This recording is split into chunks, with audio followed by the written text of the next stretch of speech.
Arab Saudi tidak layan Anwar seperti Muhyiddin dan Tun M? Jangan ugut saya, pemuda bersatu beri amaran pada Guan Eng. Melayu miskin lepas saya tak jadi PM, Tun M. Jangan sampai pemimpin Arab Saudi kecil hati.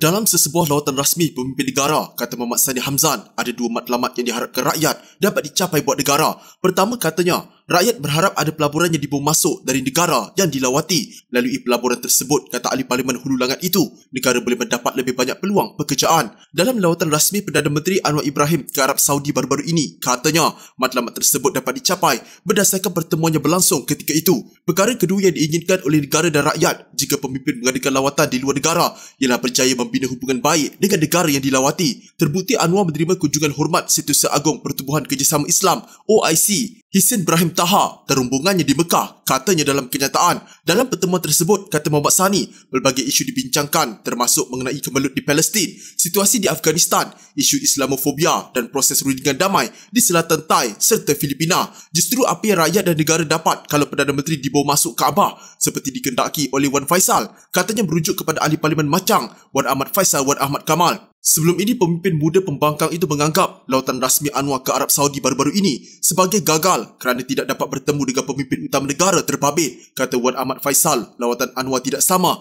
seperti layanan yang diberikan Riyadh kepada pemimpin Perikatan Nasional Muhyiddin Yassin serta Dr. Mahathir Mohamad sewaktu mereka ke Arab Saudi sebagai Perdana Menteri. Antara aspek yang disentuh ahli Parlimen Macang itu ialah lawatan memasuki Kaabah kepada kedua-dua pemimpin terbabit. Dengan ketiadaan pertemuan dengan Putera Mahkota, Perdana Menteri turut gagal mengadakan pertemuan dengan rakan sejawatnya iaitu Menteri Keuangan Arab Saudi. Katanya sambil menyoal sama ada objektif lawatan itu telah tercapai atau tidak. Untuk rekod, Wan Ahmad Faisal ialah pengerusi jawatan kuasa hal ehwal antarabangsa ahli Parlimen Perikatan Nasional. Menurut Muhammad Sani, ekoran tidak dapat menemui pemimpin utama Arab Saudi. Anwar sendiri sudah menyatakan rasa sedihnya apabila terpaksa pulang semula ke Malaysia mengikut jadual kerana terikat dengan majlis lain. Maka sepatutnya yang berduka cita bukan negara, rakyat atau pembangkang, tetapi Anwar sendiri. Tugas untuk negara, rakyat dan termasuk pembangkang sudah berjaya diselesaikan oleh Perdana Menteri melalui kunjungan tersebut dengan terbaik sekali, katanya.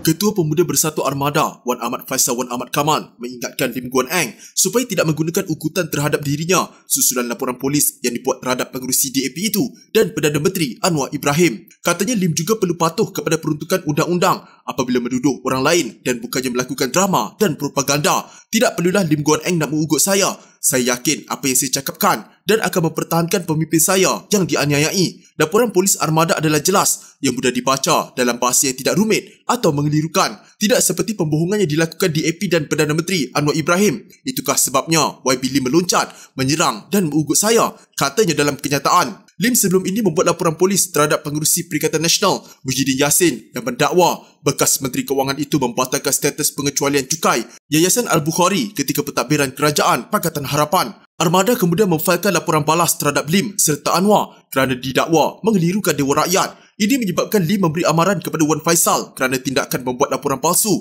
adalah satu kesalahan jenayah di bawah Seksyen 182 Kanun Kesiksaan. Wan Faisal dalam pada itu mendakwa fitnah yang dilakukan Anwar terhadap Muhyiddin lebih dahsyat dan berniat jahat. Lupakah Guan Eng fitnah dahsyat yang lebih besar yang dilontarkan oleh Anwar bahawa Muhyiddin menyelewengkan 600 bilion ringgit, kemudian turun 530 bilion ringgit, kemudian bertukar kepada 92.5 bilion ringgit, kemudian jatuh merudum kepada 4.5 bilion ringgit. Yang terkini dan yang cuba dipalikkan kepada Muhyiddin bukan lagi seleweng duit, tapi salah guna kuasa. Jumlahnya bukan yang dituduh awal-awal dulu. Itu bukan fitnah jahat, katanya. Tambahnya orang ramai kini dapat melihat bahawa kerajaan menggunakan kuasa untuk mendidas pembangkang dengan pemimpin daripada parti kerajaan galak membuat laporan polis terhadap musuh politik mereka. DAP dah tidur sekatil dengan UMNO, jadi biarlah strange bedfellows ini dengan asmara politik mereka. UMNO dan DAP akan dihukum dalam 6 pilihan raya negeri nanti.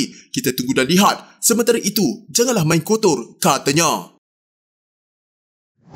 Bekas Perdana Menteri Dr. Mahathir Mohamad mendakwa orang Melayu hilang segalanya dan miskin selepas dia meletakkan jawatan sebagai Perdana Menteri. Jelas Mahathir dia cuba untuk memulihkan keadaan orang Melayu selepas pilihan raya umum ke-14 lalu. Namun malangnya, Kerajaan Pakatan Harapan dijatuhkan. Saya mengeluh sekarang kerana kehilangan segala-galanya oleh orang Melayu berlaku selepas saya letak jawatan sebagai Perdana Menteri. Memang pun orang Melayu menjadi begitu miskin selepas saya tidak lagi jadi Perdana Menteri. Saya berusaha memulihkan keadaan orang Melayu apabila jadi Perdana Menteri selepas PRU14, tetapi Kerajaan Pakatan Harapan dijatuhkan dan saya pun hilang jawatan. Sebab itu saya mengeluh sekarang, katanya dalam satu hantaran di Facebooknya. Mahathir menjadi Perdana Menteri 2 kali, 22 tahun di bawah kepimpinan Kerajaan Barisan Nasional dan 22 bulan ketika bersama Pakatan Harapan pada 2020. Dalam kenyataan, dia terus mendakwa kepimpinan Perdana Menteri Anwar Ibrahim menghalang usaha untuk menyedarkan orang Melayu melalui acara Proklamasi Melayu. Mahathir sepatutnya menjadi tetamu kehormat pada pelancaran sebuah Proklamasi Melayu yang sepatutnya berlangsung pada 9 Mac di sebuah hotel di Kuala Lumpur. Dia dianjurkan sebuah kumpulan yang bernama Sekretariat Tanah Air untuk membincangkan isu-isu berkaitan masyarakat Melayu.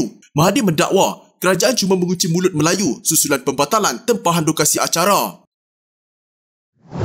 Rakyat negara ini khususnya pemimpin politik dinasihatkan berhati-hati mengeluarkan kenyataan terhadap keluarga diraja Arab Saudi berhubung lawatan Perdana Menteri Datuk Seri Anwar Ibrahim baru-baru ini. Fellow Kanan Akademi Penyelidik Strategi Nusantara, Dr. Azmi Hassan bimbang implikasi buruk jika kenyataan-kenyataan yang dikeluarkan mengguris hati Riyadh dan keluarga diraja negara itu. Nasihatnya, lawatan Anwar tidak sewajarnya dipolitikkan dalam apa bentuk sekalipun, apatah lagi melibatkan keluarga diraja Arab Saudi kerana Raja Salman dan putera mahkota Muhammad Salman bukan calang-calang individu untuk diperkatakan. Saya bimbang kenyataan-kenyataan yang dikeluarkan di negara ini disalaherti lalu memberi interpretasi seolah-olah mereka, keluarga diraja, sombong oleh kedutaannya di Malaysia. Katanya kepada Malaysia Gazette, jelas beliau kebimbangannya berasas berdasarkan apa yang telah berlaku pada Amerika Syarikat. Amerika Syarikat dilihat begitu lantang mengkritik putera mahkota yang juga Perdana Menteri Arab Saudi hingga satu peringkat. Riyadh mula menjauhkan diri dan enggan melayan permintaan Washington berhubung isu pengeluaran minyak dunia. Keadaan ini menunjukkan Arab Saudi mengambil tindakan